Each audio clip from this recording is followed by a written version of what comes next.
பிண்டத்தை சாப்பிடுற பேய். கௌரிப்பட்டினம் என்கிற ஒரு விசித்திரமான கிராமம் இருந்தது. ஆனா அந்த கிராமத்துக்கு பக்கத்திலேயே ஒரு காடு கூட இருக்கும். ஆனா அந்த ஊரு ஜனங்க மட்டும் கொஞ்ச நாளா சந்தோஷமாவே இருக்க மாட்டாங்க. அதுக்கு காரணம் என்னன்னா அந்த ஊர்ல காக்காங்க இல்லாததாலதான். ஆனா கேட்க விசித்திரமா இருந்தாலும் அதுதான் உண்மை. ஏன்னா இந்த கிராமத்துல யாராவது இறந்து போனா அவங்களுக்கு வைக்கிற பிண்டத்தை சாப்பிடுறதுக்கு ஒரு காக்கா கூட வராது. ஆனா அங்க அந்த பிண்டத்தை சாப்பிடுறதுக்கு அந்த ஊர்ல பேய் தான் வரும். அந்த காக்காங்களுக்கு பதிலா ராத்திரி ஆனதும் அந்த பிண்டத்தை சாப்பிட ஒரு பேய் தான் வரும். அடடடடா, இந்த பிண்டம் ரொம்ப ருசியா இருக்கே, இத சாப்பிட்டா ரொம்ப சந்தோஷமா இருக்கு. இந்த பிண்டத்தை சாப்பிட்ற பேயில இருந்து நமக்கு எப்ப விடுதலை கிடைக்குமோ என்னமோ. ஆனா இத பத்தி யாருமே கவலைப்படுற மாதிரியே தெரியலையே.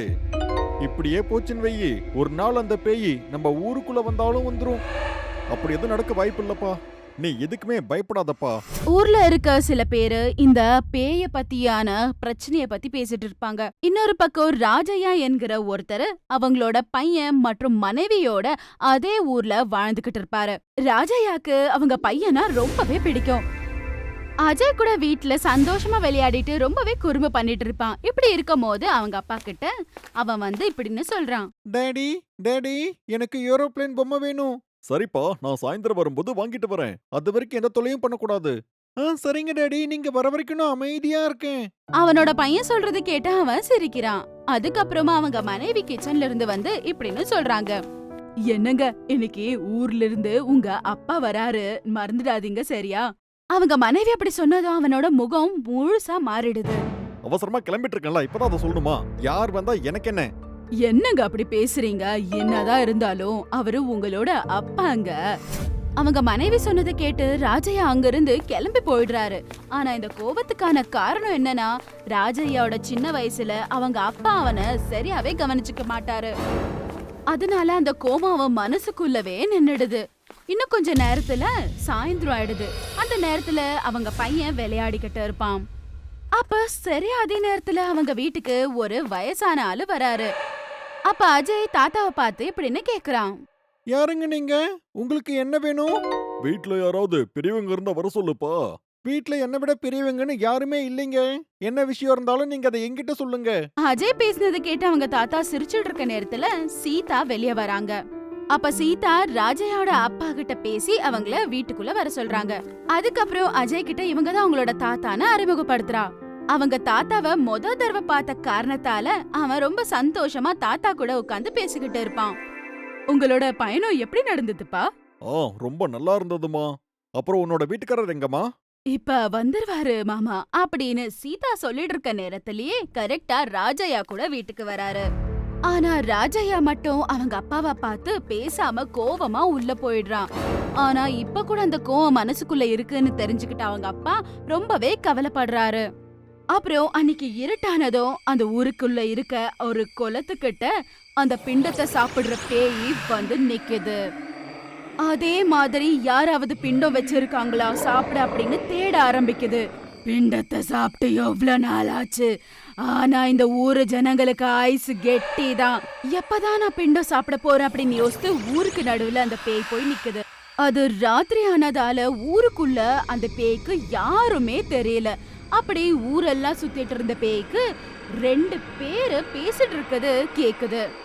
என்னடா அப்படின்னு சொல்லி பேய் போய் பார்க்க அங்க 2 குடிகாரனுங்க சந்தோஷமா பேசிக்கிட்டு அவனுங்க குடிச்சுக்கிட்டு இருப்பாங்க. அப்ப பேய், இந்த சரக்கு அடிச்சதுக்கு அப்புறம் இந்த உலகமே நம்ம காலுக்கு கீழே இருக்கிற மாதிரியே இருக்குல்ல? ஆமாடா, அது உண்மைதான். இந்த சரக்கு அடிச்சதுக்கு அப்புறம் நம்ம காலு கூட இந்த தரையிலேயே நிக்கல, அதையும் தெரிஞ்சுக்கோடா. டேய் வாய மூடுறா. அப்படி அவங்க ரொம்ப சந்தோஷமா குடிச்சிட்டு இருக்க நேரத்துல பேய் அதோட சக்திய பயன்படுத்தி அந்த பாட்டில் அப்படி காத்துல பறக்க விடுது. இத பார்த்து குடிகாரனுங்க இது போதையா இல்ல உண்மையான்னு தெரிஞ்சுக்க முடியல. அதுக்கப்புறம் அந்த பாட்டில் அங்கிருந்து மூவ் ஆக ஆரம்பிக்குது. 2 பேரும் அத பின்தொடர ஆரம்பிக்கிறாங்க. கடைசியா அது பேயோட கையில போய் சேருது. அவங்க அந்த பாட்டில பின்தொடர்ந்து போய் கடைசியா அவங்களும் அந்த பேய பாக்குறாங்க. இந்த குடி வேணும்னா கிட்ட வாங்கடா, இல்ல உயிர் வேணும்னா இங்க இருந்து ஓடிடுங்கடா. பேய் அப்படின்னு சொன்னதும் அவங்களுக்கு உயிர் தான் முக்கியம் அப்படின்னு சொல்லி அவங்க 2 பேரும் பயந்து அங்க இருந்து ஓடிடுறாங்க. அவங்க அப்படி பயந்து ஓடி போறத பார்த்து பேய்க்கு ரொம்பவே பிடிச்சிருந்தது. அதுக்கப்புறம் பேய் கொஞ்ச நேரம் ஊரெல்லாம் சுத்தி பார்த்து கிளம்பிடுது. மறுநாள் காலையில தாத்தா எந்திரிச்சு வெளிய உட்கார்ந்து இருக்க நேரத்துல சீதா காஃபி கொண்டு வரா. காஃபி எடுத்துக்கோங்க மாமா. இன்னும் கூட அவருக்கு என் மேல இருக்கிற கோவம் கொஞ்சம் கூட போகலன்னு நினைக்கிறேன். அப்படியெல்லாம் எதுவும் இல்ல மாமா, அவரோட கோபத்தை பத்தி தெரிஞ்சது தானே. சரிம்மா சீதா, அவன் என்கிட்ட எப்பதான் பேசுவானோ அந்த நாளை நான் எதிர்பார்த்து காத்துக்கிட்டு இருக்கேன். அப்படி நாட்கள் கடந்து போகுது. ஆனா அப்பாவும் பையனும் மட்டும் பேசிக்கவே மாட்டாங்க. ராஜையா முன்னாடி அவங்க அப்பா வந்தா கூட ராஜையா தலை திருப்பிட்டு அங்க இருந்து கிளம்பி போயிடுவாரு. ஆனா ஒரு நாள் அஜய் மற்றும் தாத்தா 2 பேரும் விளையாடிட்டு இருப்பாங்க. அப்ப அஜய் வந்து தாத்தா கிட்ட சொல்றாரு, தாத்தா தினமும் இங்கே விளையாண்டு எனக்கு போர் அடிக்குது தாத்தா. அப்படியாப்பா, சரி இப்ப என்ன பண்றதுன்னு நீயே சொல்லு. தாத்தா நம்ம 2 பேரும் ஊருக்கு வெளியே போய் விளையாடலாம் வாங்க தாத்தா. ஆனா அந்த ஊரு குளத்துக்கிட்ட பிண்டத்தை சாப்பிடுற பேய பத்தி தெரியாத தாத்தா அஜய விளையாட கூப்பிட்டுட்டு போக ஒத்துக்கிறாரு. அதே மாதிரி அவங்க வீட்டுக்குள்ள வந்து சீதா கிட்ட சொல்லி அவங்க 2 பேரும் அங்கிருந்து கிளம்பிடுறாங்க. அப்படி 2 பேரும் சந்தோஷமா நடந்து போறாங்க. அப்படி 2 பேரும் சேர்ந்து ஐஸ்கிரீம் சாப்பிடுறாங்க. அதுக்கப்புறம் ரொம்ப நல்ல டைம் ஸ்பெண்ட் பண்றாங்க. கொஞ்சம் கொஞ்சமா இருட்ட ஆரம்பிக்குது. அப்ப தாத்தா, அஜய் வாப்பா, நம்ம வீட்டுக்கு போகலாம். இன்னும் கொஞ்ச நேரம் இங்கே இருக்கலாம் தாத்தா, இங்க நல்லா இருக்குல்ல. அஜய் நாளைக்கு நம்ம மறுபடியும் இங்க வரலாம்ப்பா, இப்ப இருட்டிடுச்சு, வா வீட்டுக்கு போகலாம். அப்ப அஜய் கொஞ்ச நேரம் யோசிச்சு தாத்தா கிட்ட, தாத்தா இங்க ஒரு ஆறு இருக்கு தாத்தா, நாம தான் இவ்ளோ தூரம் வந்துட்டோம்ல தாத்தா, அதையும் போய் நம்ம பார்த்துட்டு போயிடலாமா? அஜய் நாளைக்கு வரலாம்ப்பா, வீட்ல அம்மா உன்னை நினைச்சு கவலைப்பட்டுட்டு இருப்பாங்கப்பா, வா போலாம். அதெல்லாம் எனக்கு தெரியாது தாத்தா, நான் இப்பவே இந்த ஆறை பார்த்தாகணும் தாத்தா. அப்படி அஜய் அடம் பிடிச்சதால தாத்தா அஜய அந்த ஊர்ல இருக்க குளத்துக்கிட்ட கூட்டிட்டு போறாரு. இன்னொரு பக்கம் அந்த குளத்துக்கிட்ட அந்த பேய் கோபமா தெரிஞ்சுக்கிட்டு இருக்கும். இன்னும் எத்தனை நாள் பிண்டத்தை சாப்பிட காத்து இருக்கணும், ஒன்னும் புரியல. அப்படி பிண்டத்துக்காக காத்துக்கிட்டு இருந்த அந்த பேய் கோபமா இருக்கும்போது அதுக்கு ஒரு நல்ல ஐடியா வருது.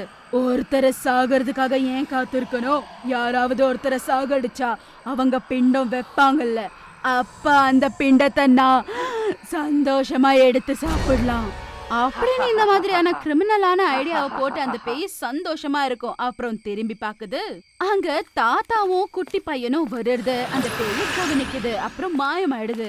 அவங்க 2 பேரும் சேர்ந்து குளத்துக்கிட்ட வராங்க. அந்த இடம் ரொம்பவே அமைதியா நல்லா இருந்தது. அதுக்கப்புறம் அஜய் சந்தோஷமா குளத்துக்குள்ள கல்ல தூக்கி போட்டு விளையாடிட்டு இருப்பான். இப்படி அவன் சந்தோஷமா விளையாடிட்டு இருந்த கொஞ்ச நேரத்திலே ஏதோ சிரிப்பு சத்தம் கேக்குது. இந்த சிரிப்பு எங்கிருந்து கேக்குது அப்படின்னு அவங்க ஆச்சரியமா பாத்துட்டு இருக்க நேரத்துல அவங்க முன்னாடி அந்த பேய் வந்து நிக்குது. பேய பார்த்த உடனே அஜய் ரொம்ப பயந்து போய் தாத்தா பின்னாடி ஒளிஞ்சுக்கிறான். அப்படியே அந்த பேய் என்னதான் பண்ண போகுதுன்னு தாத்தா ரொம்பவே பயந்து போறாரு. நீங்க சரியான நேரத்துல மாட்டினீங்க. யார் நீ, உனக்கு என்ன வேணும்? பயப்படாத, எனக்கு உங்க 2 பேர்ல யாராவது ஒருத்தர் உயிர்தான் வேணும் அப்படின்னு பேய் சொன்னதும் அஜய் மயங்கி கீழே விழுந்துடுறான். அப்படி அந்த பேய் அவங்கள நோக்கி கிட்ட வர நேரத்துல அந்த தாத்தா பயத்துல என்ன சாகடி, பையனை விட்டுடுன்னு சொல்றாரு. அதுக்கு அந்த பேய் சரின்னு ஒத்துக்கிட்டு அங்கே இருந்த தாத்தாவை கழுத்து நெரிச்சு சாகடிச்சிடுது. அப்படி சாகடிச்சு அவங்க 2 பேரையும் அங்கிருந்து கொண்டு போய் ஊருக்கு நடுவுல விசிறி அடிச்சிட்டு வந்துடுது. இன்னொரு பக்கம் வீட்டுக்கு வந்த வீரையா பையனும் அப்பாவும் எங்கன்னு கேக்குறாரு. உங்க அப்பா கூட சேர்ந்து வெளிய போனா? இந்த நேரத்துல எங்க வெளியே போயிருக்காங்க? சரி நான் போய் அவங்க எங்க இருக்காங்கன்னு பார்த்து கூட்டிட்டு வரேன். இருங்க நானும் வரேன். அப்படி அவங்க 2 பேரும் அவங்கள தேடுறதுக்காக கிளம்புறாங்க. அப்படி அவங்க போயிட்டு இருக்க நேரத்துல ஊருக்கு நடுவுல நிறைய பேரு கூட்டமா நின்னுட்டு இருந்த பார்த்து அங்க போறாங்க. ஆனா அங்க ராஜையா இறந்து கிடந்ததை பார்த்து அவங்க அலறி போறாங்க. அதே மாதிரி ஒரு பாட்டி பக்கத்துல நின்னுட்டு இருந்த அவங்க பையன் அஜய பார்த்து சீதா கூப்பிட்டுக்கிறாங்க. இன்னொரு பக்கம் ராஜையா, என்ன மன்னிச்சிருங்கப்பா. அப்படி ராஜையா ரொம்பவே கவலைப்படுறான். அப்படி கொஞ்ச நாள் கடந்து போனதும் நடக்க வேண்டிய காரியங்களை செஞ்சு முடிக்கிறதுக்காக குளத்துக்கிட்ட அவங்க பூஜை செய்ய ஆரம்பிக்கிறாங்க. அப்படி பூசாரி ராஜையா கிட்ட அவங்க அப்பாக்கு பூஜைய செய்ய வைக்கிறாரு. ராஜையா, நீ உன் மனசுல உன் அப்பாவை நினைச்சுக்கிட்டு இந்த பிண்டத்தை வைப்பா. பூஜாரி சொன்ன மாதிரியே ராஜையா தேவையான எல்லாத்தையும் பண்றாரு. அப்புறம் பிண்டத்தை வச்சு காக்காக்காக காத்திருப்பாங்க அவங்க.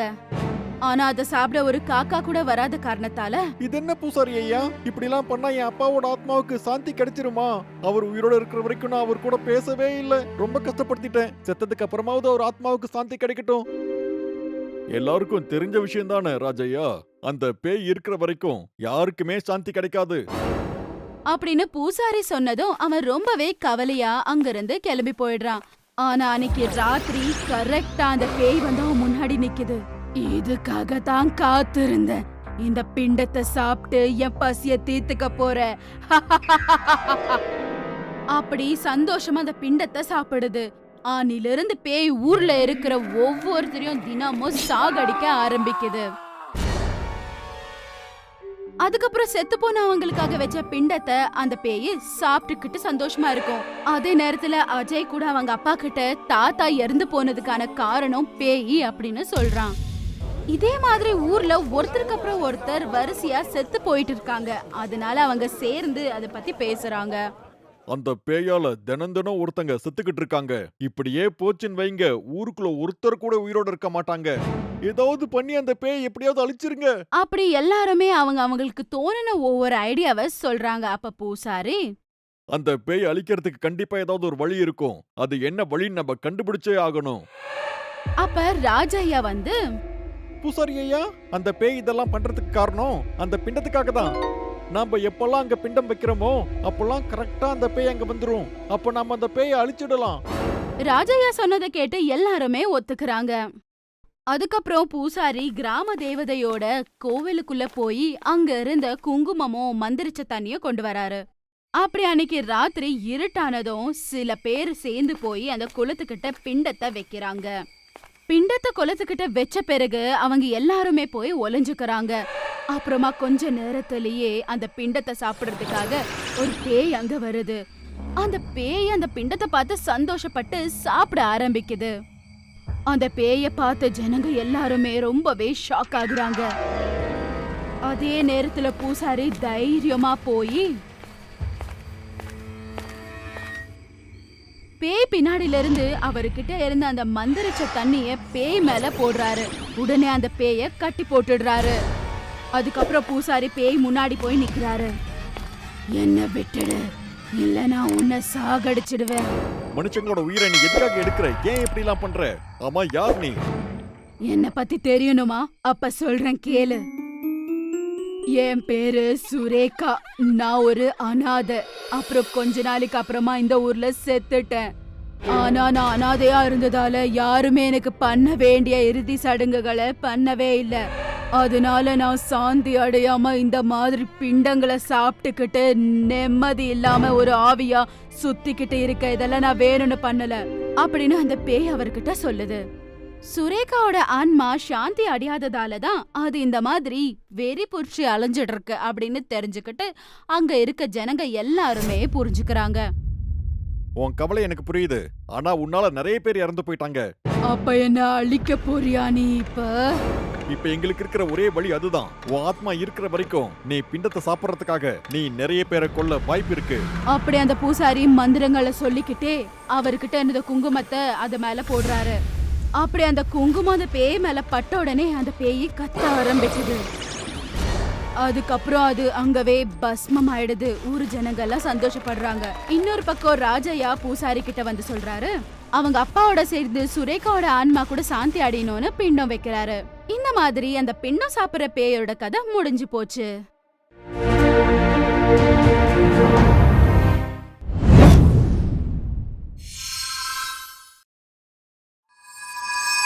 For more horror stories, please subscribe our channel.